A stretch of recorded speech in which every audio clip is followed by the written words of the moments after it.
During this incident, what we know right now is that a 40-year-old suspect from Burton, he's a male, he drove his vehicle through the front doors of the church. He then exited his vehicle, firing several rounds at individuals within the church. 10 gunshot victims have been transported to local hospitals at this time, including one who has been deceased. Officers who were trained immediately responded to the area.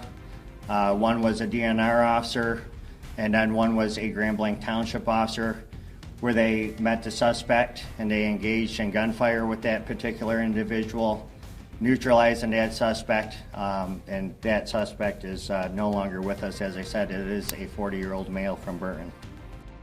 One deceased, the suspect is deceased as well, and then multiple victims are in critical condition. We do believe that we will find some additional victims once we find the area where the fire was. Any word on the weapon? An assault rifle.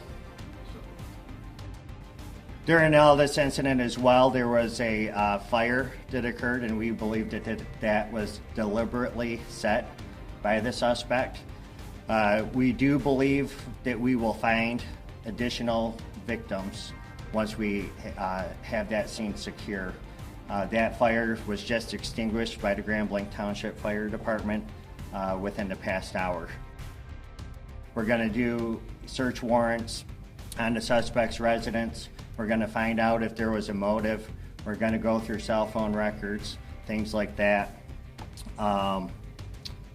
We had the FBI, they're devoting 100 agents to this area because, as you can imagine, there's a lot of witnesses that were within the church, and that is a lot of witness information, statements that we have to obtain. Yes, the service was active. There was hundreds of people within the church.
fighting so long and so hard that they don't know what the they're doing.